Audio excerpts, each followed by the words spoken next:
Hi, everybody. How you doing? It's Matt Grimm here at the King and Weaver podcast. I'm here with a very special guest today, the one and only Willy Heffner of Heffner Motors. Welcome to the show. Thank you very much. I wouldn't say very special guest, but thank you. To me, it is a treat. I've been working closely with you. Well, not closely, but we've been working together probably for the last, I think, 6 or 7 years now. Since day one. On the KW Trivia Challenge. You've been our title sponsor for many, many years. That's true. And by the way, that's coming up on April the 25th, Friday, April 25th. Anybody that wants to get in, there's still a couple tables left. There's some room, but we're bigger and better than ever this year. Twice the size, I hear. We've doubled up in size. We've moved over to Binghamton's Conference Center, and we've been working hard on getting some great questions. You got to get some Star Trek questions for me. One of the things I will admit to is that anybody that's willing to be an event sponsor, like Heffner Toyota, they can request at least one style of question. I'll allow that. But no, we've always had a good working relationship in getting this off the ground. And I started this a few months back, this podcast. I wanted to have an opportunity to really give local voices a place to speak about issues affecting Canada and Kitchener overall. And there's a lot of things that are going on right now that I wanted to delve into today in the auto industry. There's no shortage of things to talk about. That's there is for sure. A lot of stuff. But first, I wanted to just give people a little bit of a background and an understanding. So you've been in the car industry since how long, personally? Personally, I started working in it when I was 10 years old because Grandma paid me 25 cents an hour to get out of the house because I was driving her crazy. And so I started working in the parts department when I was 10 years old. So that would have been 1970. 1970. But Heffner Motors began in 1960. 1960. That was not too far from where we're sitting right now, correct? Exactly. Corner of Bright Up and Margaret. Right up. Almost on the corner. Almost on the corner. And that was a mechanic shop at that time? It was my dad's house. He originally had, his first house was on Auto Street, which is where the Center and the Square is right now. In fact, the first house that Dad bought, he was an immigrant from Hungary. Family came in, they left Hungary January of 57, got here in July of 57, stayed with relatives, and then bought a house. First house that they bought was on Auto Street, which is when you walk into the center of the square, center in the square. When you walk in the main entrance, that is exactly where our first house was. And then he started fixing cars because my dad was a mechanic by trade. And so he didn't know the language very well yet. When did he come to Canada? July of 57. So 3 years in and he's got a shop. 3 years he's got, that was when he actually started fixing cars just in his driveway. And then he had some complaints from the neighbors on Auto Street because when he test drove them, cars were a lot louder back then than what they are now. So when he test drive them up and down the street, it was zoned residential, and my dad didn't understand what zoning was. So he got a knock on the door from a police officer that said, you're not really allowed to fix cars here. So that's why he bought the place on Bright Up Street, because it was a house there and they had some extra land there. So he built his first little repair shop there.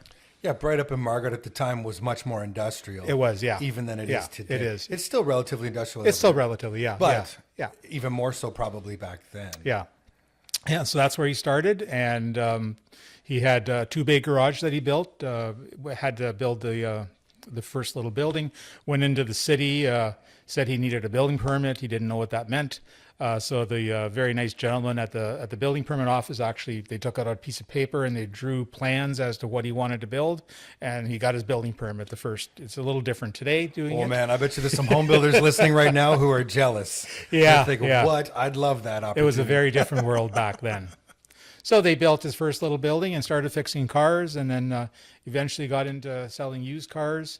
It was successful because Dad was he always was a people person. Like, he loved people, he loved talking, he was very good at communicating. He was a great technician. Back home, he actually was in charge of all the regional vehicles. He was the lead mechanic for it, so he was a strong technician. He came from Hungary. He came from Hungary, yes. And he was a mechanic there as well. He was a mechanic there, but not in his own shop, but in an actual. It was in a government because it was communist back then. Mm-hmm. So it was a government, it was the government. So basically, it would be the equivalent of all the regional vehicles that are here. Mm-hmm. He was in charge of the lead mechanic for keeping them all repaired. That was what his function was. But we had relatives here, and they would communicate by snail mail. at the time. Yeah. And they said, you got to come out here because he wanted to do his own business, but you couldn't do it in Hungary. No, it's not So allowed. that's how they ended up here. Wow. And he didn't start with Toyota. He Oh started. gosh, no. He started, I've done a little bit, I've done some research. I'm not super knowledgeable, but he started with European vehicles, correct? Actually, no, he started, British Leyland. That was his first, he started selling a couple of used cars, and then eventually he got into the British Leyland vehicles. So he had the Triumph, the Spitfire, the MGBs, Land Rovers, all those vehicles. And he had, they were all, he was basically had the entire brand. And they were fun vehicles. They were not very mechanically sound vehicles at that point. I jokingly say every time you sold a car, you had to hire another mechanic to keep it running, but that's a bit of an exaggeration. The old MGs and the Triumphs, yeah. But everybody who had one loved it because they were just fun to drive, the convertibles.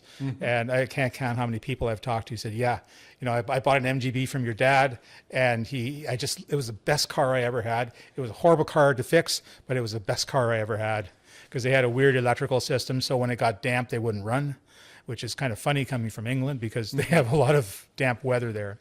And so that's what he got into. And then eventually he started outgrowing the Bright Epis place. He couldn't find it anymore. So he ended up buying a piece of land, 1620 King Street East, across from Rockaway Gardens there, where we were from 1963 to 1987 until we moved to our current location. And kind of a funny story on that. One of his first jobs that he had was as a mechanic, and it was on the corner of Montgomery and King Street, just where Highway 8 turns into King Street there. Yeah. There's a plaza there right now. There used to be a gas station there years ago, and then before that it was an actual repair shop. And that's where he actually got one of his first jobs as a mechanic. This would have been 1958, probably, late 57, 58. And the owner there left him in charge once, even though he didn't really have a good command of the English language yet, let's say, at that point. And he was charged. The guy came, wanted his car fixed, didn't really because his English wasn't that good. He couldn't really understand what he was saying. So they fixed the wrong thing, screwed it up, and then got fired from that job, basically. Oh, wow. So this was actually a very traumatic time for Dad because he brought everybody over. It was my brother was born in Hungary already. I was born here. We had two grandmothers and my grandfather, and they all came over here. So, and he felt so responsible because he wanted to bring him over here, and now he got fired from this first job. So he's walking up King Street to where the trolley used to be, because that's how he got home. And where 1620 King Street, that was a forest, a bush at that time with trees on it. So he was so upset, he actually walked into that property and sat down on a tree stump and started crying, trying to figure out how he was going to tell, the rest of the family that he got fired. Wow. And 3 years later, he would buy that land and actually do his first sort of dealership there. What as an it turned incredible out. story. Yeah, it's just a really funny set of circumstances that happened. But that's just incredible. I think every immigrant has a story like that. Oh yeah. Now, as the son of an immigrant, Yeah. I never met your father, so you have to forgive me here. Yeah, that's okay. I didn't know him, but his command of the English language, how? It was good. He was fine. Like this in the early years, it took him a while because they went to English school at night, and so this job. So he took the time. He took the time because he had to write his license because he had a license at home. He didn't have a license here. Okay. So he had to rewrite and get his mechanic's license here. So they had to go to English school. I think they went to KCI, if I remember correctly. That's where they went to night school, mom and dad, for English. My grandparents, they sort of absorbed English by watching. My grandmothers loved to watch I Love Lucy and General Hospital. And that's how they learned the English language, was by watching those shows. That was their regular afternoon. My wife's family's from Greece, and it's Wheel of Fortune and Three's Company. That's how they learned how to speak English. Those were the two favorites. Oh, yeah. But I asked that question because as your father's building this business, how do you find your role in it? Well, I started, by the time I started. Does he need your help in terms of like communicating? No. By that time, because he started basically in 1960. I was born in 1960. Okay. So I was knee high to a grasshopper back then. And I started working, like I said, when I was 10, which was 10 years later. And by then his English language was fine and all that. When I started working, I brought sort of, accounting skills and business skills that I learned at school. That Okay. was sort of my contribution. But he could, yeah, his communication was fine. He didn't need my help in that regard. We would talk about business. When you have a family business, it's really hard to separate your family life and your business life because it's all For sure. it's all together. You come home and you chat about what happened at work and that kind of stuff, and so they're melded together. It's not like, okay, I'm leaving work at work and I'm coming home. It doesn't work that way when you have a family run business. And with your dad, as much as he was a mechanic, where was he more prone to lead towards, sales or repair? My dad would do whatever needed to be done. He up until after he didn't work as a mechanic anymore, he was still a great diagnostician. He could diagnose problems on anything. So I remember even in the 70s still, like after my dad was running the business and wasn't really, just fixing cars anymore.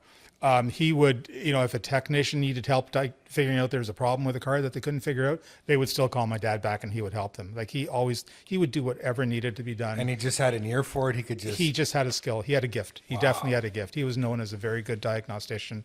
And, back then cars weren't computerized. It was all mechanical. You basically fixed, adjusted, or replaced something. That's all you could do on cars back then. Right now, it's trying to get each of the computers to talk to each. It's a very different game right now from what it was back then. Okay. But yeah, that was he, and he loved all of the business. He loved talking to people. He loved selling cars. He loved learning about the financial side of business. That was probably not his weaker side, but not one of his strongest. Was he a racing guy? No, he wasn't. He got into the business. The one thing he always wanted was a motorcycle, which my mother she said, if you get a motorcycle, I'll divorce you, because she wanted no part of that. He also once had a deal to trade in a Cessna on an MGB, which when he went home to told my mom, ended up with the same conversation, because she wanted no part of him getting his pilot's license, because this isn't happening. This was a guy that he wanted to trade in his Cessna. He was as I remember, he was an instructor at the Waterloo Regional Airport at the time, and he even offered to give my dad flying lessons as part of the deal and all that stuff. But yeah, that was not a starter at all. Interesting. Okay, so your family goes from imports, or excuse me, not import, European imports. Yeah. And then suddenly they get an opportunity for Toyota. Well, they actually had two opportunities for Toyota. So in 1960, Toyota first came into the country in 1967. Okay. Actually, they started in 63, if I remember correctly, and then it sort of flopped and they backed out because they didn't have the right cars for the country. And then they came back in with in 67, which was considered their real launch. Okay. And so they were looking for dealers at the time, and they actually one of the reps there actually approached my dad in 1967 to become the dealer. 67 or 69, I'm sorry, I'm getting the years confused, to become a dealer. And he talked to them and he was interested, but he was having difficulty understanding why he should move, because in his very immigrant mind still at that point, he could not understand why the government of Canada is a British colony, and so how would the government let a Japanese car company become bigger than a British car company? And that was rolling through his mind, and he had a good service business, and so he had, going at the time, and so there was he had to mull this decision. He took too long to make the decision, and somebody else had actually by the time he made the decision to take it, somebody else had taken it, and so shortly after that, the British Leyland sales started to sort of decline, and it went downhill, and so sales were going down. So he had to make a decision because it was becoming more and more difficult to sell British Leyland cars. And then he still wanted to go Japanese because he saw that they had something new to offer in the Canadian market.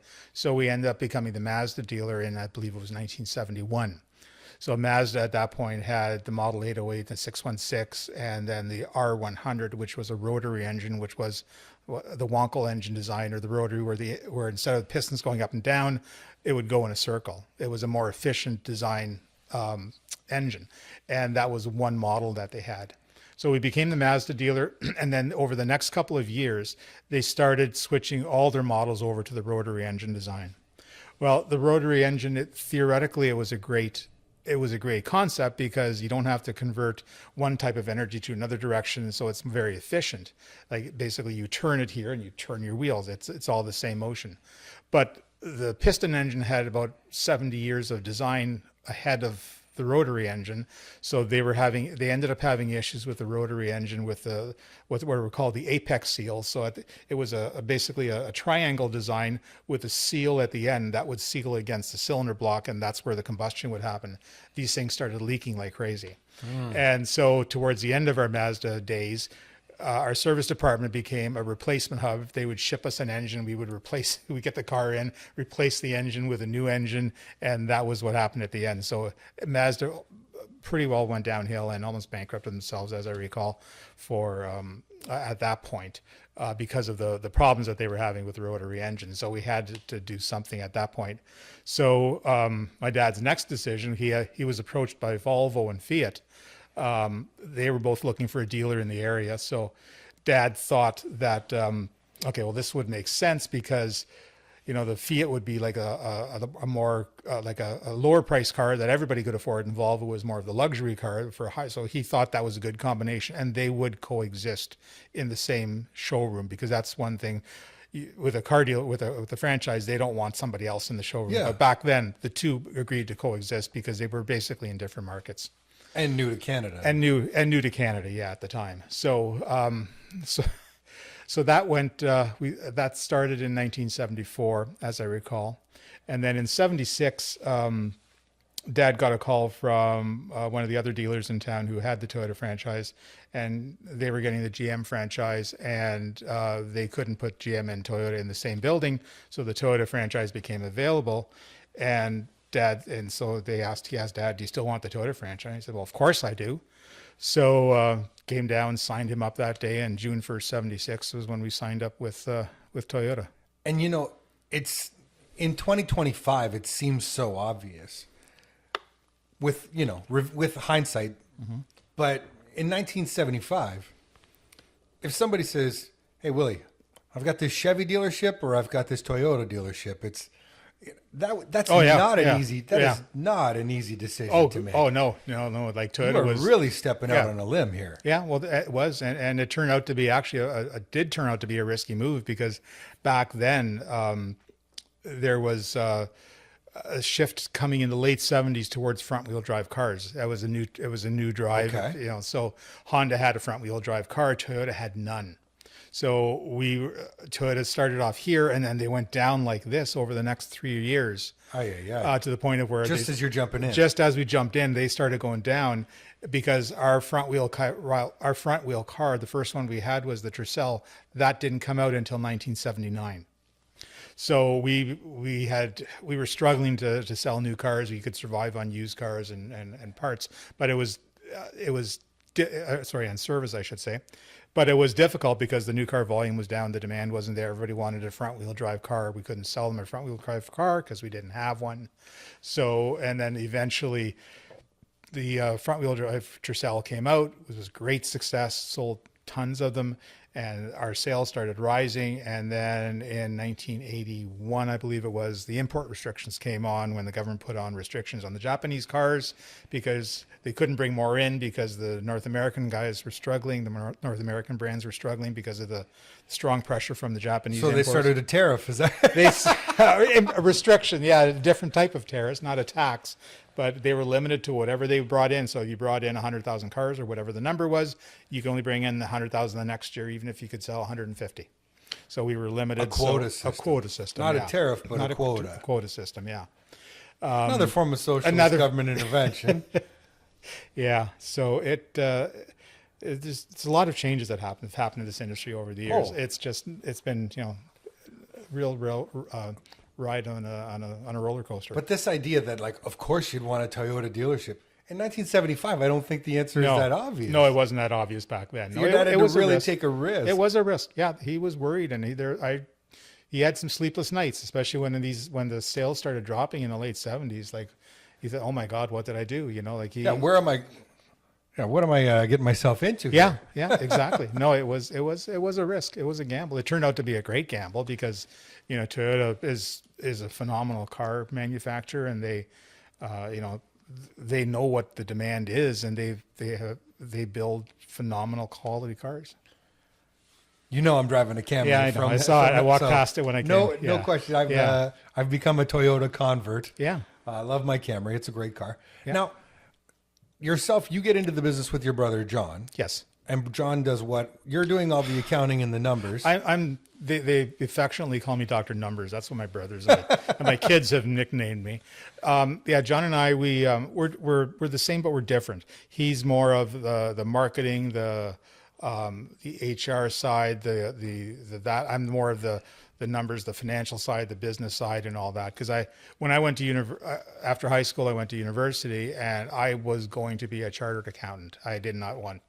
Because I didn't want any part of the family I didn't want any business. part of the family business at the time, because, you know, like I saw the hours my dad worked, and you know, he would work, because back then you were open even Friday nights till 9 o'clock, you know, so basically he was working 6 days a week like at all the time, like from open to close.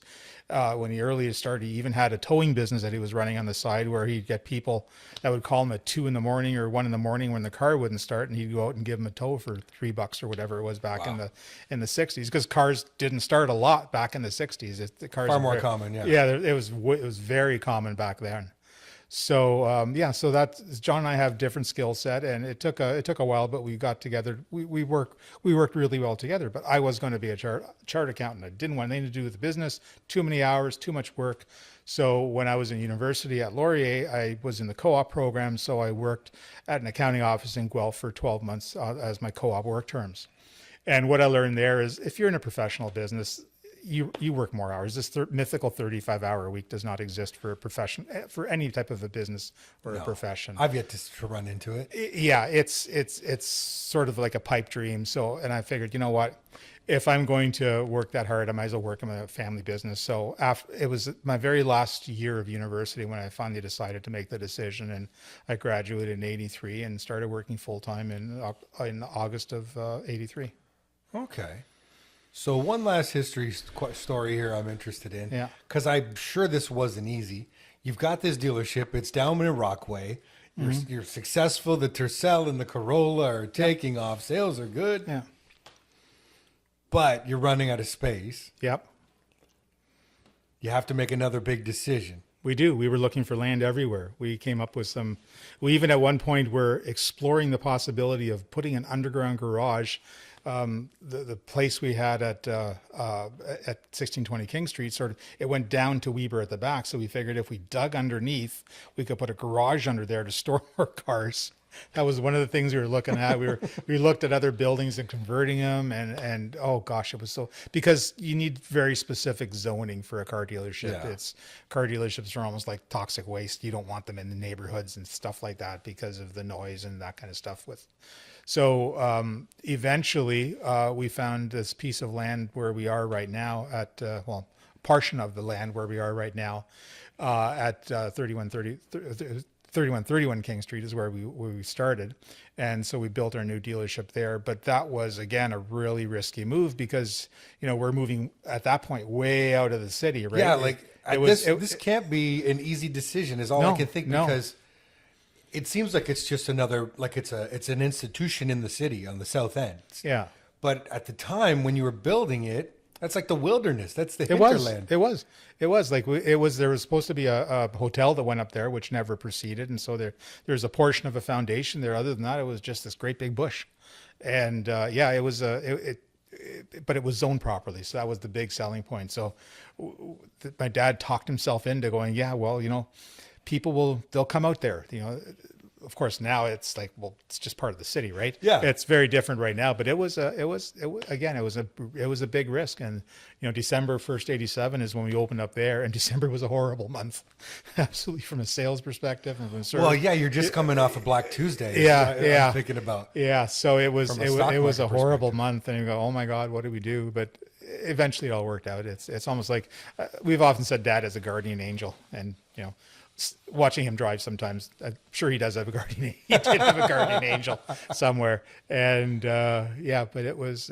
And when I say my dad, it was like Dad and Mom were working the business. Like my mother was a big part of that too. She was our first bookkeeper, you know, that kept the records and all that. So she was an integral part of it as well too. And My grandparents helped too, because they would come to and clean at nights and that kind of stuff. So it was a pitch in. Everybody pitched in. That's the European That's story. the European way. That's the European immigrant story. I hear that I have very similar stories from my wife's family, but it's just around a restaurant, other than an auto dealership, and everybody pitches in. Same thing. It's a family-run business, right? Yeah, like, exactly. Like just up Lancaster, there's a great Greek restaurant there that I'm actually thinking Kyprios. I might actually stop by there on the way home. I think they've turned into breakfast, lunch only, so I'm not sure how much. Oh, really? Luck you'll have. Oh, Yeah. okay. They're so busy and successful. Yeah, they're great. Like, oh my God, if you ever go there on a Saturday morning, It's a family run. But can't again, get the in. same thing. You can feel the family run business aspect of for it. That's, sure. Yeah, and that's I so always, important. I joke with friends when we talk about certain businesses and whether or not they're going to be able. We know that certain businesses, a lot of businesses fail. It's just a fact of life. And I think a difference between, say, like a properly franchised model, et cetera, versus a Greek run or a new Canadian family run business is, if you have a new franchise, you might have 12 staff on an evening and working a dinner, whether it's busy or not. And, they demand to be paid and you've got to make your payroll needs, et cetera, and everything. And eventually you're just going to run out of cash sometimes in these businesses. I said, but with the new Canadians that came from Italy, from Greece, from Germany, from Hungary, they'll sleep on the floor. They'll mop the floors themselves. They'll make the food. They'll serve it. Yep. They'll do whatever it takes to keep that place open, and they'll outlast you no matter what. They will. And the thing is, they will serve the customers, and they have the service mentality because that's what they want to do. That's so important in business. It's not just a matter of, okay, here, it's a transactional thing, and we've lost so much of that with everything, buying everything through the internet and all that. It's all transactional based, but we're all human beings. We want human interaction. Yeah. We want to, like when I go somewhere, I want someone to pay attention to me and I want them to serve me. And if I got a question, I want it answered and that's the model that Dad followed. And that's that successful immigrants followed is their business is their life. So of course I'm going to do it properly. And if you run your own business and it's your own family business, it's like an extension of the family. It's like a family member. It's your baby. It is. Yeah. It is. And you take everything personally because it's yours. And my wife owns a business. I own a business as well. Yeah. Her parents are business owners. And it's when you start your business, it's like an infant and then it becomes a toddler and suddenly it learns to run on its own, becomes a child.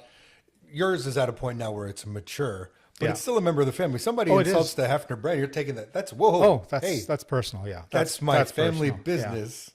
Because you said the word there. It's the brand. It's your service is your brand. Yeah. Right. You sell this or you do that, but it's the name, the reputation. That's very important. And I'm a small town boy. I wasn't raised here. I'm from Strathroy, it's my hometown. Okay. And I'll give an example of the GM dealer in that city was Larry McDonald of Larry McDonald Chevrolet. He's a family friend. And what I find interesting is Larry hasn't been in the business for 25, 30 years at this point. I'm not even sure how long since he's retired, but his dealership is still called McDonald Chevrolet. No one, because that name carries its own cachet, what have you. Same thing in Watford. You got Grogan Watford Ford. The Grogans have since sold, but that name is still holding on because of what it stands for. Yeah. And there's a few guys in Ontario that can say that, but not everybody. No, our industry unfortunately is becoming very corporate. That's the like family run or family owned dealerships are definitely in the minority now. What do you mean by corporate? I'm like you have different companies and they own 50 different car dealerships, and then 50. They have like there's very large companies that are buying. A lot of it has come up from the U.S. because it's even bigger in the U.S. So the actual the family run type of organization is becoming the minority. Really? Yeah, and I guess I was unaware. Is there an example of that here in this city? Oh, there's a lot of them that are corporately owned in town here. Yeah. Even though they might still carry a family name on them, but they're actually corporately owned. They're corporately owned. I did not know this. Yeah. See? Yeah, and so like the big cities in Toronto and all that. Well, even some of the manufacturers would do that. Like some of the luxury manufacturers at one point experimented with all the franchises where all their stores were corporately owned, but it doesn't work as well as people would think it does. They think it's because running any business is not easy. It's hard, No. especially with, you look at what's going on in the world today. It's like, how many different balls do you have to juggle in the air at once, right? So it's definitely not an easy business. Business is not easy these days, and it's getting more complicated from a whole bunch of different factors. So Well, right you need now- somebody to drive it. Right now, just to sort of switch gears a little, that's Okay. sort of what we're facing, right? That's some. Toyota has just come out of COVID. We're just a couple of years removed from COVID. And when I bought my vehicle from you guys, I mean, there was no cars to buy. Yeah. To be quite honest, Yeah. it was. And there still isn't. No, there, there there still is a lot of models. We still have very large back order lists. Like anything that's hybrid, it's a wait to get a car. Still waiting for hybrid models. Oh yeah. Well, I'm driving myself. Like, I own the dealership and I'm driving a 4.5-year-old car. It's a hybrid, but because I don't want to take a new car because we've got customers waiting. We have, hundreds and hundreds and hundreds of cars that are sold that we can't deliver. Really? Yeah. Still a backlog. Now, Because- most other manufacturers, I think, have caught up. A lot of them have caught up. Like on the Lexus side, we have some inventory. We still have some back orders, but we have more inventory there.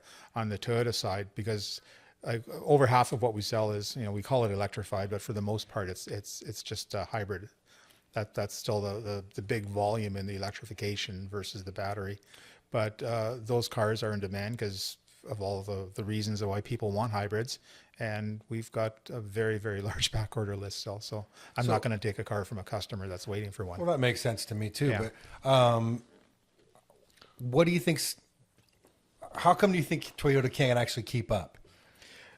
Every plant they have in the world is working at capacity, and the demand for the cars worldwide is so strong because, like in my opinion and most writers' opinion, the hybrid is the best technology out there for getting towards greenhouse gas emissions.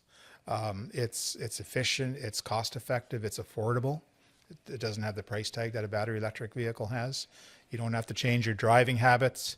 You just keep driving the car the same way you always did.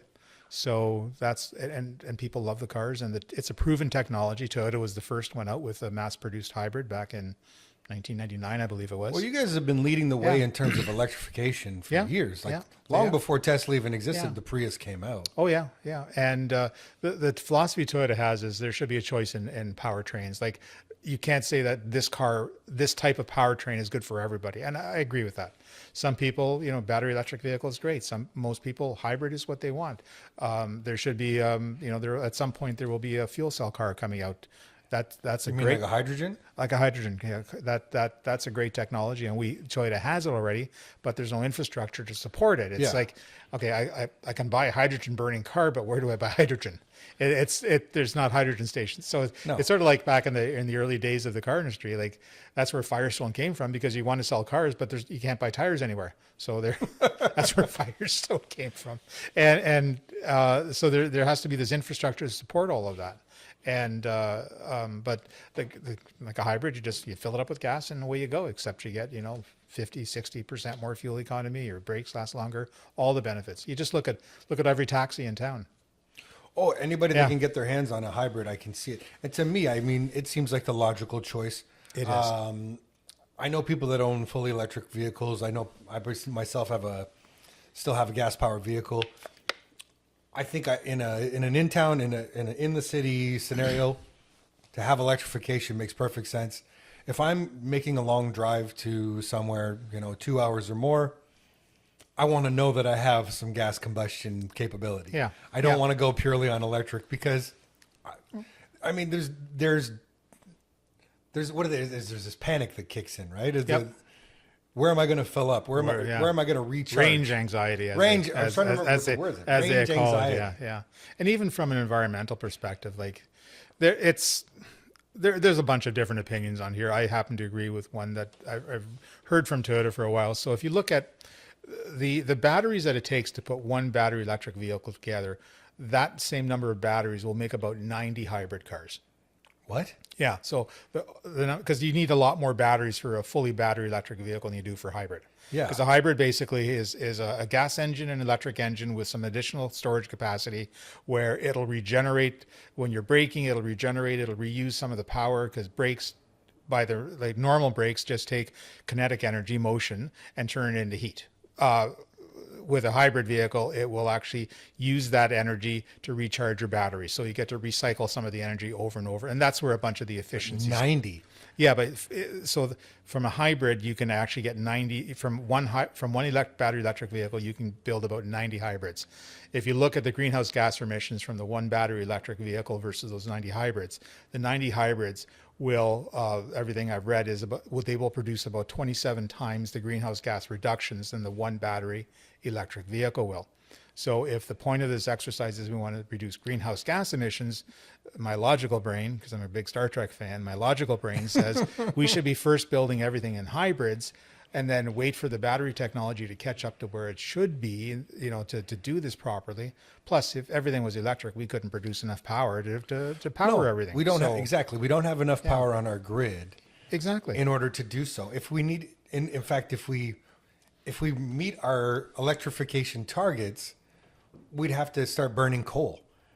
Yeah, in order exactly. to pay for the electricity, because we can't even produce enough yet. Yeah, it sounds great. I'm going to save the planet, by going all electric, but there's a lot of things that people need to consider. Yeah. That it has to be right for them. And because right now the limiting factor is you can't build enough batteries. Like there's battery plants going up all over the world because we need all these batteries, but we don't have enough batteries to make everything electric. So, well, there's a question, speaking of battery plants, because that's something that's come up since Mr. Trump took office down south of the border a few months back. One of his first items of business was to end electric vehicle mandates. Yeah. And that was all I could think. As soon as I heard that was, wow, we've just committed billions upon billions of dollars to battery plants in Essex County. Mm-hmm. And I wanted to get your take on that. What are we going to see in terms of battery powered cars in the next few years now that this mandate's been removed? What do you foresee, or what does the industry foresee? Like I said before, Toyota's philosophy is there should be a choice of powertrains. And I agree with that, because what's right for you is not necessarily what's right for me, is not what's right for somebody else. We definitely, there's a huge demand for hybrids, so we need batteries for those. There's no question about that. It's a technology that works, it's cheap, it runs. You basically keep driving the exact same way you do. It works really great. If everything was switched over to hybrid, that would make a big dent in terms of greenhouse gas emissions just there by itself. At some point, we have to go there. If you look at the numbers on some of the support that was put into some of these battery plants, it doesn't make financial sense. Again, that's the account in my brain talking. So what do you mean by that? The amount of money that they put in there, like if you just look at the interest cost of the government putting these billions of dollars in there and then taking the interest cost and dividing by the number of jobs it creates, it just doesn't make any sense from that perspective. We're pretty much buying votes. We're not really getting the tax base back. No. And to say that, okay, everything has to switch over to electric by 2035, I think it was. Okay, that may sound good in a sound bite. It's a good slogan. It's a good slogan. It sounds good in a sound bite, but you got to buy these cars too. Like they're saying that this is all that you can sell, but they didn't say that, well, everybody has to buy one. So you just look at a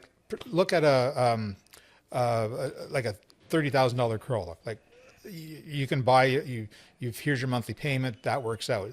If that turns into an electric car, it's going to be more expensive. That maybe it's a $45,000 Corolla. I'm not sure what the numbers are, but something along that range. So everybody who could afford a $30,000 car is now all of a sudden going to buy a $45,000 car. So you're limiting the number of people who can actually own a car now. And then what does the person buy? Because you can't buy an electric, because hybrids, depending which government you're talking to, not hybrids are not always considered electric cars, because when they say electric, they mean, I think, fully electric. Mm-hmm. So a hybrid doesn't count for there. No, you got to be able to get that green license plate. Yeah, right? exactly. So now what do people do? Like I can't sell you a hybrid. You can't buy a gas car. You have to buy electric. I can't afford an electric, so I've got to look at a used car. So used car prices will go through the roof when that happens. But it just doesn't make any sense, because it's not a good thought out policy. Well, it just doesn't feel like we've reached the level of affordability. No. Technology for batteries has gone hugely better than what it used to be, but it's not where it needs to be for fully electric yet, in my mind. And I mean, in a lot of experts. I was looking recently, Volkswagen. Volkswagen's recently come out with this new all-electric minivan. I don't know if you've seen it or not. No, I haven't. Okay, so it's a take on the old one that you saw in the 60s. So it's got that look of the old school VW van, the one that a bunch of guys would be sitting around a coffee table or at a bar, and they'd all pitch in a couple bucks and could buy one. Yeah. All right. That's the kind, then they would go surfing in California. Yes, something exactly. The story will go. Well, the latest iteration is 100% electric, and it looks just like that van. Yeah. The difference is the MSRP, I think, starts at $82,000. Affordable for everybody. I was in shock. $82,000 for what used to be a hippie mobile. Electric cars are not cheap. No. They're very expensive because and they're heavier too. So, there's the other impact of, so if you have an accident with the electric car, it's got an extra 1,000 or 2,000 pounds of batteries on it. It's got a lot more momentum when it's hitting you, or when you're hit, or if it's the car hitting you, it's got a lot more kinetic energy than what a regular car would have. So it's going to do more damage to your car.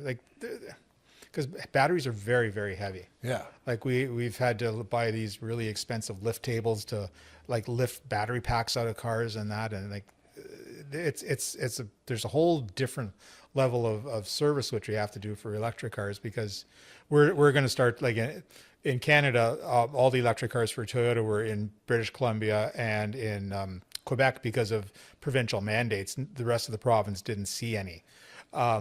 We weren't getting them to sell. We're going to get them as of Q4 this year. Okay. So we're going to start with, fully electric cars as well too, but it'll be a smaller quantity. Our main volume will still continue to be hybrids, and probably going over to plug-in hybrids as a bigger volume, because again, they're just more affordable for the average person. And yet still more expensive than a combustion engine. Yeah.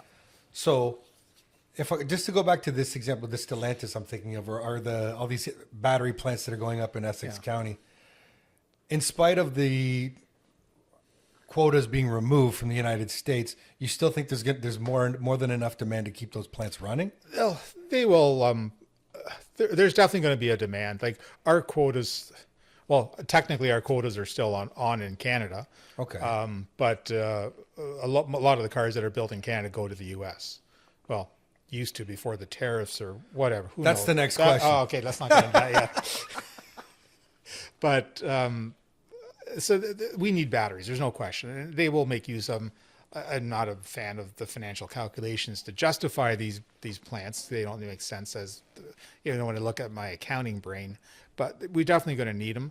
But technology battery is still in its infancy. Like if you think about it, combustion engines have been around since the early 1900s, right? So we've got 125 years of technology on there. Batteries, yes, batteries been around for a while, but these new generations of batteries, they're 10 years old, 15 years old. So still learning. We're still in the infancy, and there has to be a lot of change. And the thing about batteries is there's a lot of rare earth minerals that have to be dug up. Yeah. And then, lithium leaching ponds to leach the lithium out of the ore. There's a heck of an environmental impact on the production of a battery. It is by far the most toxic part of a vehicle, by a country mile, so to speak. And recently I saw a speaker talk about this, and I thought it was pretty good. It was at the ARC conference in London, England. Mm-hmm. And this guy talked about the fact is there's no such thing as clean energy. There's just energy. Mm-hmm. They have different levels of cleanliness and different impacts, but all energy creates waste. Oh, very true. And then you have to get rid of it at the end. So old batteries, we could recycle them. These new batteries, there's not a lot of places, if any, that properly recycle them. I only heard about one company, I think it was in Phoenix, where they have a complete recycling program for a lithium ion battery. And basically what they do is they grind it up. They throw it into a grinder and grind it up into dust. And then they run that through a bunch of different leaching ponds that will leach different types of minerals out. But that sounds like a very toxic process too. Yeah. So it's not an easy thing to recycle, because basically it's a computer inside a battery, and it's got all these really toxic minerals or chemicals in it. So and we're going to have a whole bunch of these batteries that we need to do something with sooner. It's coming Later, yeah. Now, the good news is if they're Toyotas, they're built to last, right? Yeah. Yeah. Well, there's. But everything has a shelf life. Oh yeah, everything has a shelf life. Yeah. But you're right. All energy is all. There's a cost to all energy. There's no such thing. Well, solar, but then even solar, you look at the solar panels, right? Yeah. You got to get rid of. They're toxic too, and There's all sorts of toxic chemicals within them. Yeah. And they're all being produced in China, and they're being. Some people would argue they're being produced using slave labor by Uyghurs in the north. Yeah. And so, is there? Are we really taking care of the earth? These are questions. I like just the statement that there's no such thing as clean energy. There's just energy. Exactly. Yeah. There's different forms of it. Different forms of it. So Now, the only clean energy is when sun hits the leaves of a tree, and that's a perfect system. That won't power a vehicle. That won't power a vehicle, though. No, exactly. But it makes Wouldn't it be wonderful if it could? But it makes great maple syrup. So I'm just thinking, oh my God, like I just saw a FedEx truck yesterday. So this was a Chevy FedEx truck, all electric. Mm-hmm. It was just on Lancaster Street, just up here. And I'm thinking, oh my goodness, how many pounds of batteries are inside that truck to get it to drive around? If you're saying it's 2,000 pounds of batteries for a car. Yeah, it's between 1,000 and 2,000 pounds, depending on the size of the car from what I've heard. Yeah, it's a lot. Yeah. Like in a normal car, it can only be 2,000 to 3,000 pounds. So it's a huge increase. And that's because it's heavier. You need more energy to push it then, right? Okay. Yeah. Just now, I do want to jump over to this tariff question because there's been 1,000,001. It feels like every other day the tariff laws or rules are changing here in North America between Canadian-American relations, dealing especially with autos. And I can't help but think, okay, well, we've got 2 Toyota facilities in Southern Ontario. Mm-hmm. And how is this impacting their sales or their, are there tariffs being placed on these vehicles? My understanding is there are some minor tariffs already. We were just actually at a meeting with Toyota executives on Monday. And surprisingly enough. Well, can you just get a little closer? Oh, sorry, yeah. You can pull it closer to you. Yeah. We were just at a meeting, a dealer meeting on Monday where we talked about the tariffs were actually one of the major topics. Surprise. And Toyota right now they've changed, they have cars in demand all over the world, so they are not changing any production. The plants are still running at overtime right now. They're running an extra hour a day, and they're running overtime on Saturdays. If there's any short-term tariff impacts, they have said they're going to absorb those right now because quite frankly, nobody knows what's going to happen here. Like if you don't like the tariffs right now, wait 5 minutes, they'll change. This is it, right? And that's basically where I don't know at. if there's tariffs on cars or not right now. Yeah, there are, but there aren't. And the Canadian government has announced some tariffs, but there's some offsetting provisions that they have if you build cars in Canada. And it's not something that I have any expertise on. It's because it changes so much. But their Toyota is not changing any plans as of right now. Because Toyota's a Japanese label. Yeah. But their vehicles are produced here in Canada and in the United States. Yep. They've got very large plants here. Yeah. Yeah, we've got one here in this city where we produced the RAV4? The RAV4 and the NX. The RAV is in Woodstock. Here they build the RX and the NX Lexus. And do they make Corollas here as well? No, the Corollas are in Mexico now. Okay. Yeah. But still 3 very large lines. Yeah, we build 600,000 cars a year. Good God. 600,000 cars a year. Yeah. And they're going worldwide, not just for this market. Canada and U.S. Basically, just North America? Yeah, they're just North America. Like they're all North American consumption. Well, but if this car is made here, and that's what I'm trying to figure out. If it's made in Cambridge, is it tariffed when it goes to the United States? Depends how they define the rules of the tariff, because they have nuances to deal with, like the USMCA or whatever it's the current trade agreement. Mm-hmm. NAFTA 2.0, as I prefer to call it, because it's easy to remember the nomenclature. They like if a car is compliant with the rules of that, then it's supposed to go tariff free back and forth between Canada, Mexico, or the U.S. Because car manufacturing is not I'm putting it together here. There is thousands of subcomponents that are in a car that are built at different factories all over North America and throughout the world, because not all parts come from North America. Like if you're building a transmission for a Tundra, as an example, you need to build a certain quantity of to make it cost efficient. You can't build 4 here and 6 there. That's just not as crazy. That's a stupid way of doing it.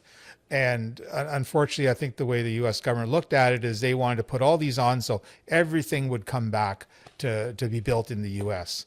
Well, that change would take decades to make because they're To so, repatriate the they're entire so auto yeah, industry, they're I don't so think- integrated between North America, and it works really. It's not perfect. Like there's no perfect trade agreements, but it worked really well because if you look at it, we had lots of really great jobs here from Toyota, and there's lots of supply companies that supply and build parts for Toyota, and in the same in the U.S. and the same in Mexico, and so it helped everybody. And it was a good system. And now nobody knows what's going to happen because it's changed. Very much in the air, and it's just Yeah. it feels like it's changing every day. Yeah. I can understand the desire to want to repatriate some manufacturing to the United States. Yeah. As a matter of national security.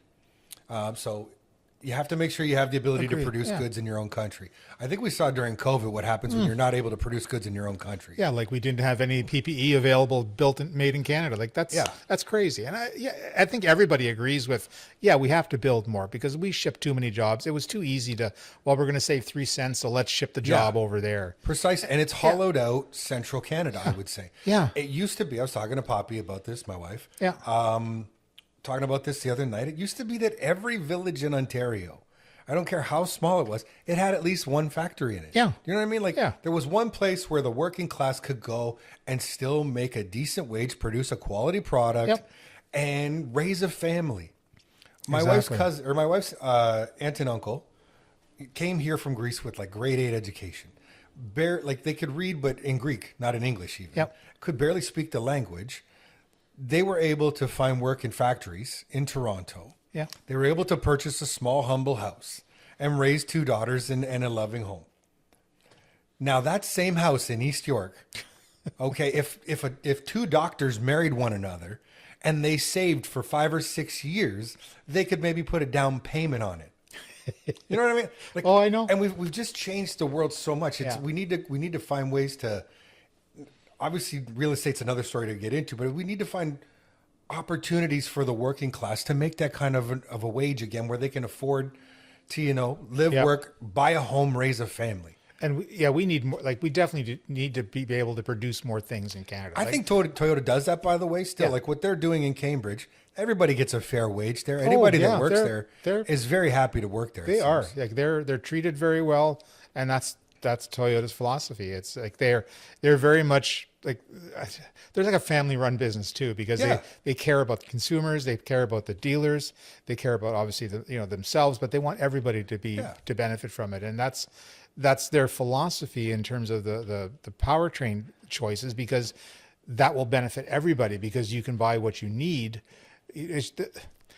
Saying that you have to buy an electric car, that's the government saying, okay, you must buy this.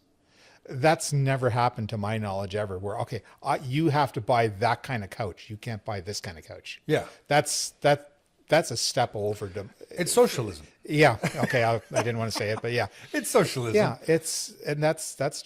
That's wrong. But we need to build more. Like, to say we don't have any PPE, that was crazy when I heard Yeah. that. Like, how could we have let it get so bad that we can't even produce a frigging mask?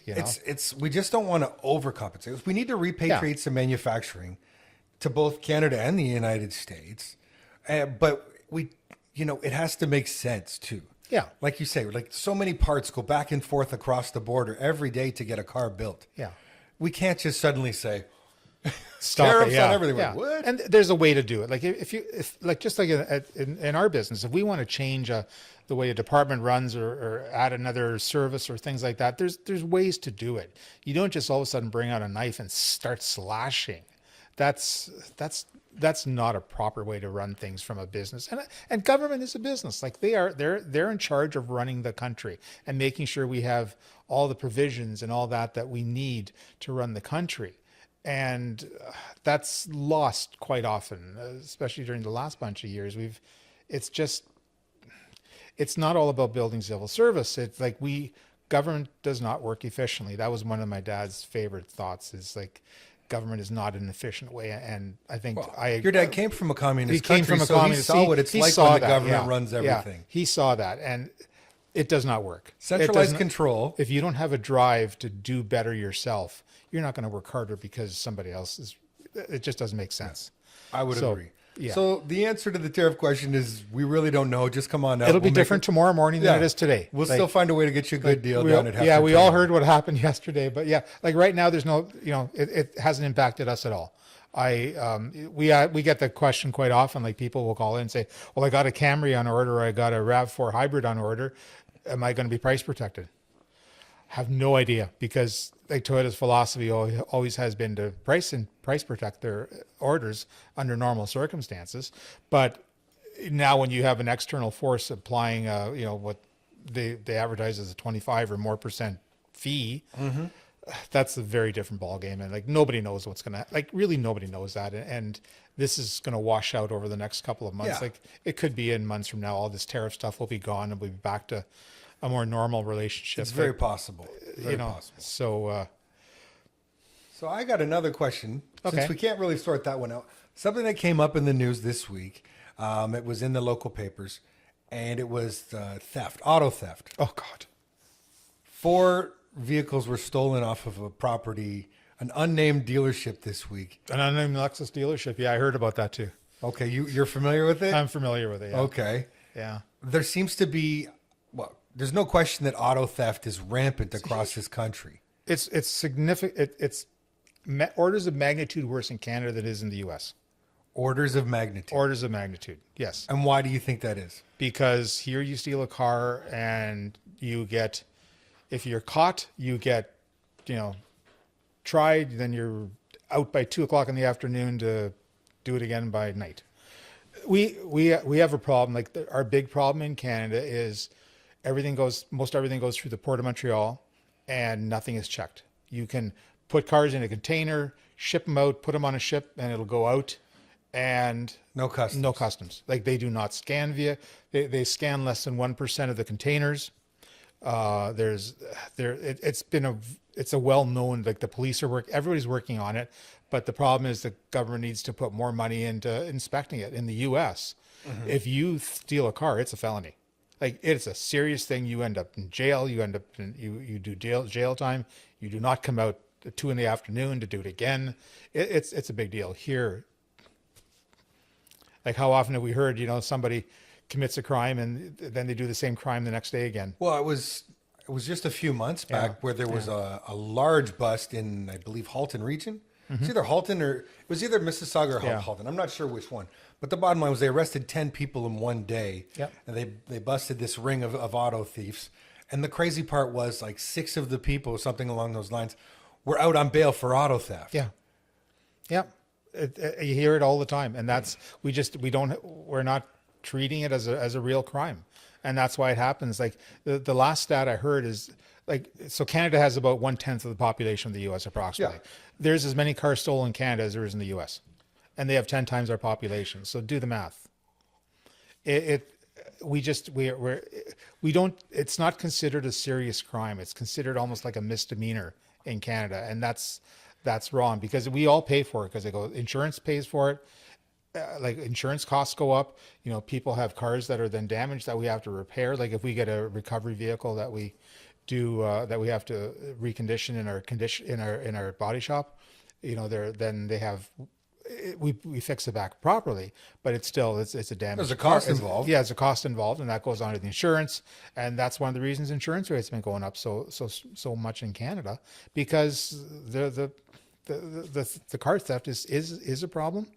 And yes, there's technologies that are coming out in the coming months and years that are going to make it harder to steal a car. But if you pick up a car and pull it on a truck, well, how much of this has to do, and I don't know the answer to this, I'm not being a smart ass. Yeah. How much of this has to do with radio frequency auto start or push button start? I think that's one of the components. I'm not an expert but I'm sure that's probably one of the components. Like a lot of from what I've understood, a lot of the things that you need to be able to steal cars you can buy on Amazon, which is kind of crazy in my mind. That Like stuff is one of the weird things I like about my Camry is that it's got an old school key on it still. Yeah. I still have to put a key into the machine and I have to turn the Yeah. key in order to make it start. There isn't a computer program that can start this car for me. Well, if you think about it, exactly. But But maybe I'm lying to myself. Maybe there is the well, technology. if you think about it, like cars are more computerized here because for a whole whack of different reasons, but a lot of which because those give additional features that people want, and it's consumer demand. Like the auto industry is a consumer demand driven business. Like people want X on their car, then for manufacturers put X. They don't put X on it if people don't want it because that just doesn't make any sense, right? And so the technology in the cars, it is out there because people want that. Now, if you think about it, how many times do you hear big, like the Department of Defense being hacked by if there's a computer there, there's ways to get in. Yeah. And that's a risk that we all take, right? Like, your credit card gets compromised, like Equifax got hacked, different places, like you hear about it all the time. Like almost, you can't go a week without hearing some big company had an electronic invasion and had their data stolen or had, your personal data was stolen or their. Yeah, it's happening regularly. It's a regular part of the news that you hear every day. All of our privacy is gone. It's all been stolen. All our data has been stolen. Everybody, I think, in North America at this point. Yeah, like I've had credit cards that have been compromised. And Me too. I think everybody's had that. Yeah, it's Credit cards compromised. Like you say, Equifax, our personal information. Yeah. Government hacks. Yeah. I mean, the government has been hacked to the point where exactly. So all of our SIN numbers are out there given to somebody else. It is a scary thing. I guess I just think. I don't know, something about having that physical key, being able to turn it, it still gives me this sort of sense of assurance, which is probably a myth. Like it's probably a big lie. Yeah. But well, that's one of the reasons I'm driving an older car is nobody wants to steal it. So I jokingly say that, but that's, my car is 4 years old. It's not the kind of car, because the other problem is there's a huge demand for these cars. There's places that are underserviced by the auto industry in Africa. There's huge demands in Russia, from what I understand as well. And cars, when they're stolen, from what I understand, they get stupid money. Like I've heard as much as if the car is worth 50,000 here, they can sell it in Africa for 150. Really? And there's places. So it's worth the gamble. It's worth the gamble because there's huge profits there, and we know, criminal organizations, they will go where there's profits to be made. Not just from selling cars, with other things. And in speaking to some guys with the regional police service here, one of the things that they're seeing as well is they're getting underagers, 15-year-olds. Yep. To steal these cars for them as well. Exactly. Because they'll receive a lower, an even lesser penalty if they get caught. Yeah. Yeah. And they're going to give them, okay, you go do this steal this car. I'll give you $5,000. And for them, that's like, oh my gosh, I just got $5,000. That's huge money, for right? a 15-year-old. That's massive. Yeah. Yeah, exactly.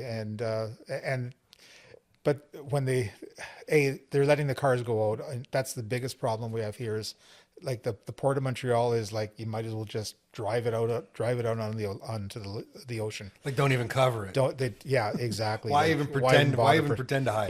Yeah. That's acknowledged as the biggest reason why, because most of the cars are sold in the east, not in the west of Canada, because it's closer to get to Montreal.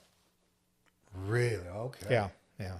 And you think that if enforcement is the biggest issue, or penalization? Yeah. Well, the technology will change on cars. There's no question about that. But if we penalize it, you think that's the biggest problem? Doesn't it make sense? Like if to me, I think so. But there's just people that. Yeah, like if you steal a car, like if somebody breaks into your house, should they not be punished? Like I think so. Like I think so. Like it's like my first thought is like, get a real job. Well, what real job can a 15-year-old get that pays $5,000? I know. Exactly. The lure of the money. I know. It's a very difficult situation. I'm saying that I'm just being, Yeah, but no, you're right. Sarcastic. You're right. But it's if the penalty is quite minor, and it has been, if people are getting bailed out regularly, and our solution is to reelect the same people. That's a different story. That's a whole different topic. For another day. Yeah. But so, is it impacting sales at the business at all? It's a question, and people will make buying decisions different because, well, this particular car or that particular car, is because they advertise the certain names of different models that are the number one, that are the top models that are stolen, and so it does make it. There's no question it affects sales, but then they got to buy something else, right? And maybe that car will be the next one that's stolen. Who knows? and a lot of the sales are happening on the 401 corridor because they can get out there and they can drive real fast. Like we've had our own thing stolen.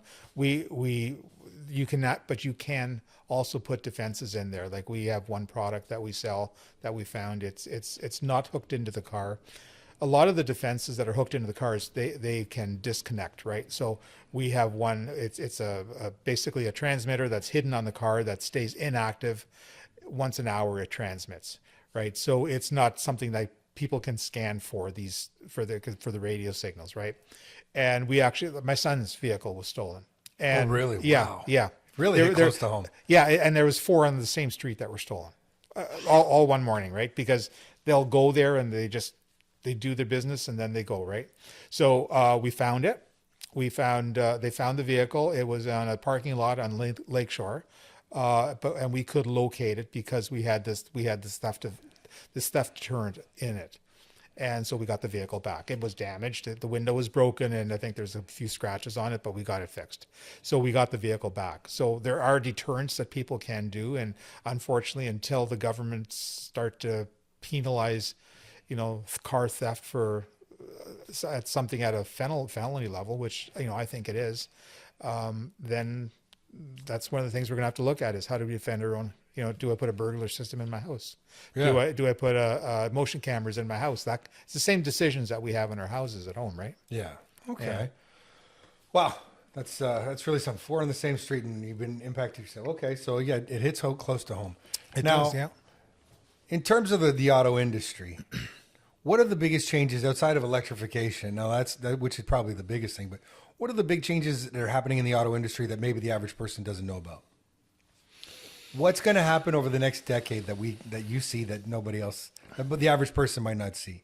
Well, I think pretty well everybody will see where we're going. Like we're definitely going towards a more fuel efficient. Like we have to reduce greenhouse gas emissions. I think everybody does. Canada has a very small portion of the industry. Of the worldwide emissions. I think we're only 2% or something like that of the whole world. So what we reduce in Canada, but what gets reduced in Canada is going to be in the U.S. and the rest of the world as well. So I have one little problem with that. What? I understand. I want to reduce gas emissions. I like to keep my gas bill low. But what I miss about older cars, if there's one thing I miss from the old cars, is bumpers. We used to have a bumper on the front and the back of a car. Yeah. And if you touched something, which people are prone to do when they're driving a vehicle, when they're parking. Yeah. You could tap something. That's why you had a bumper. It bumped it. In fact, if you're in Europe, and you're when you're parallel parking a car in Europe, that's how you do it there. You used to back into the car and behind you. You tap the car in front until you wedged it in. Yeah, exactly. Now, if I touch anything with my vehicle in the back of the rear or the front of my car, I'm doing like hundreds, if not thousands of dollars of damage to my own vehicle. Yeah. But it looks pretty. Well, it's all uniform color now. It's all the same, but it's the design that they've all gone that they've pretty well everybody's gone. I realize every manufacturer, but boy, I miss a good bumper. Exactly. I know people that should have a bumper. Yeah. If you see the way some people drive, they could really use it. Yeah. So, definitely the technology is going to keep advancing on cars, and fuel efficiency is definitely one thing because I think it's not just the car industry, the world has to struggle with, okay, we can't keep doing what we've been doing in terms of we're just going to burn fossil fuels because we have to figure out better ways of doing things. We need better forms of, and electricity is obviously one good way that we can do that because we can generate it in multiple different ways. I think we're going to see we have to go back to more atomic power until we can figure out. I'm a big nuclear fan. Yeah, I am too. I've been doing a lot of reading on these small modular reactors, these SMRs what a great idea. So you can build this thing in a factory, ship it out, put it somewhere rather than, do 20-year project to build one reactor. And power a town. Yeah. Especially for a country like Canada, because we're so spread out. Like you go to, some remote area where they're going to need power where you can't string wires that far. No, because it just doesn't make sense. And so you put one of these in there and you can power the whole region. That makes perfect sense. And, they have 20-year life. I think that's a great idea. And I was actually chatting with somebody who worked at Atomic Energy and he said, yeah, you're going to see these things. And I said, in my lifetime? And he said, yes, because I think there's one going in Bruce right now. And there's one on a town underneath Sarnia somewhere. I was reading. I think Corona, maybe? No. Yeah. So, like we have to go back to nuclear, and yes, there's risks with that as well too. But there's like you said, there's risks with any energy, right? There's no such thing There's as no clean such energy. thing as clean energy, and It's just energy. that's very, very true. In fact, now my understanding, and I'm not a scientist. Anybody that's watches, I'm not a scientist, but my understanding is these new smaller reactors actually work with depleted uranium. Yes. So Yeah. they're taking the waste from other nuclear facilities and using that uranium. Well, the one fact I learned when I was learned from a YouTube video, I'm assuming it's accurate, but I'm sure it's probably pretty accurate, was that when they, like in our reactors, when the fuel rods are spent, as they call it, and they have to put them in long-term storage, they've only used up about 6% of the energy in there. There's 94% that's still sitting in there. It's like, putting 100 gallons of gas in your vehicle and then pumping out the last 94 and then filling it up. It doesn't make, but for some reason that's the case. Well, that But was some of the technology. yeah, there's these technologies that can come and reburn, that spent uranium. So From what I understand, that's just in terms of physics and science in general, this has been one of the fields that's been largely ignored over the last quarter of a century. We've gone like through nanotechnology and quantum computing. We've gone so far in that level in terms of physics studies, but we haven't really looked at nuclear physics much anymore. No, well, originally when they were, from what I read, originally when they were first, the Manhattan Project and the bomb in World War II and all that, when they started then shifting it to reactors, they were looking at a thorium-based reactor instead of a uranium-based reactor, which has a whole bunch of benefits. But because thorium couldn't be used to make bombs, fuel for bombs, that's why they ended up with uranium. Yeah, they tilted the other way.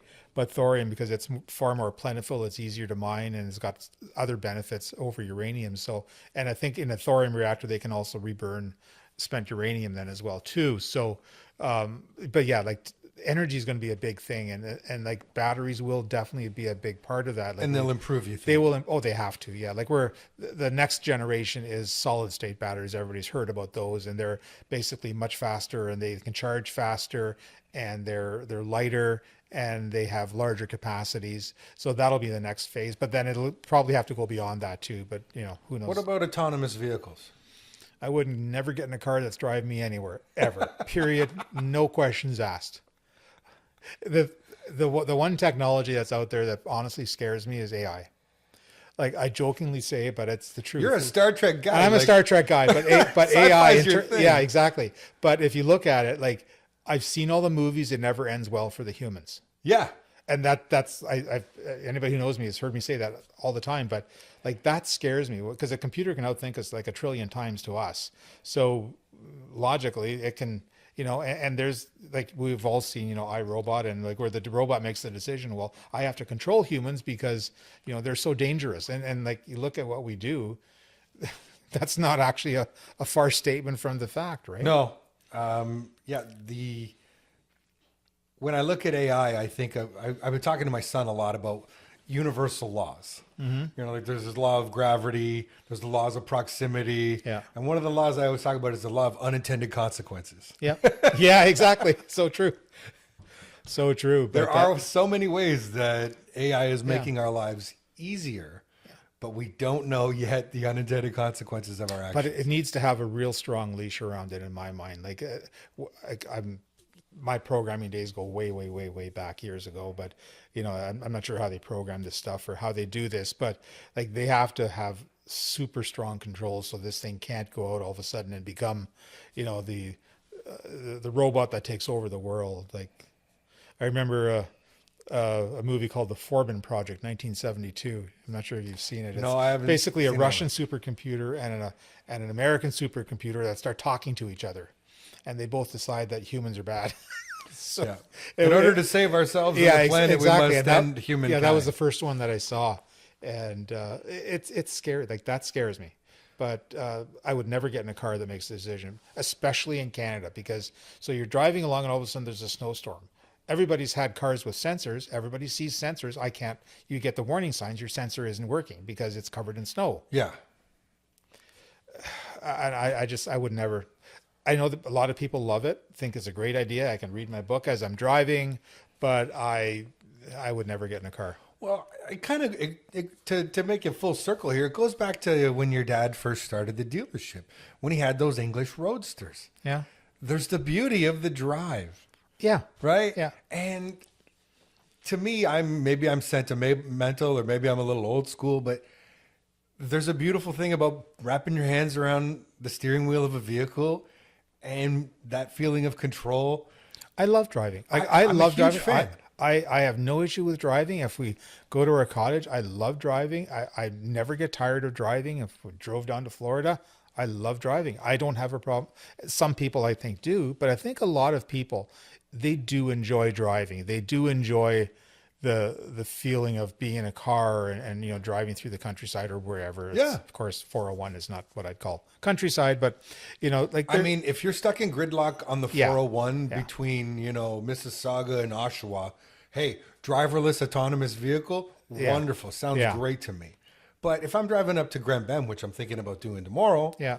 I want control of this wheel. I Yeah, want to make yeah. that pass. I Yeah. want to, take this side road that doesn't necessarily get me there fastest, but it gets me there the Yeah. way I want to get. And like, there's a lot of assists that are in vehicles right now, like, lane departure didn't notice, like if you're, collision avoidance systems and all those things, those are wonderful because those are great technologies that give additional information to the driver. And those I'm a huge fan of. But I really have no interest in letting a car drive me anywhere. If I want to do that, I'll get on the train and go somewhere, because that seems a little bit safer to me. But we see what happens when, we see every day what happens when cars are in accidents and any technology there's no such thing as a perfect technology that doesn't have possibilities of having a fault. Couldn't agree more. Couldn't Yeah. agree more. Yeah. So, Well, I've really enjoyed our conversation. This has been a lot It's of been fun wonderful. for me. It's been a lot of I really fun, yeah. like it. What I always like to ask people before I end anything is there anything you thought that we were going to talk about today that we didn't, or that you think people should know?